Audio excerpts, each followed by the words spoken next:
Oh, hello, you caught me. Just freshening up on literary criticism. But I knew you were there. I know everything. You want to know who else knows everything?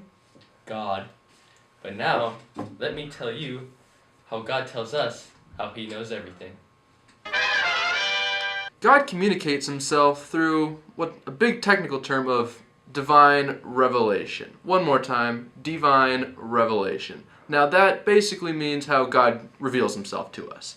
Now he does that through creation, our conscience, and most importantly, Jesus Christ. But Riley, you're forgetting one of the most important ways of how God reveals himself. Do you know what it is? No? Well, it's the Bible. Because God is both the author and the inspirer of the Bible. Let's show a little clip of how God inspires people through divine revelation. This ACT prompt is just challenging. I have nothing to write about. To Kill a Mockingbird, The Great Gatsby. Thanks, God! Now, that little clip might not exactly be how God uses divine revelation to inspire people, but through sacred scripture, God inspired the people who wrote the books of the Bible to put down his words so that everyone else could read them. However, not everything was written down in the Bible. Is that why they have sacred tradition as well?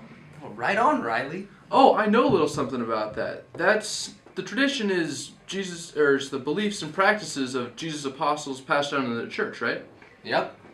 Okay. So then we take sacred scripture and tradition and we put them together and they make like a single deposit of faith, right? And then that's what we believe? Yes, you got it right on. Right.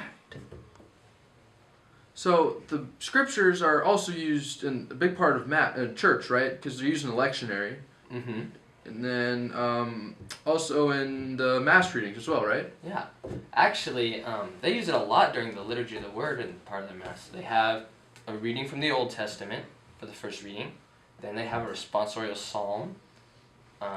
Then they have a second reading, which is from the New Testament, but not one of the Gospels. And then finally they have a Gospel reading. So they have 4 instances of using sacred scripture in the Mass.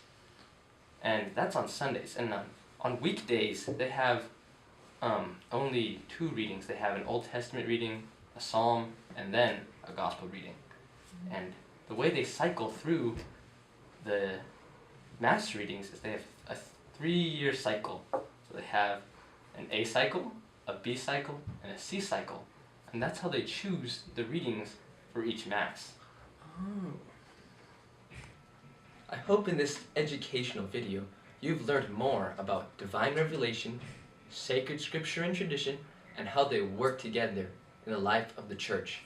Now that you know all this and I feel comfortable with your knowledge, I'm going to get back to literary criticism. Have a nice day.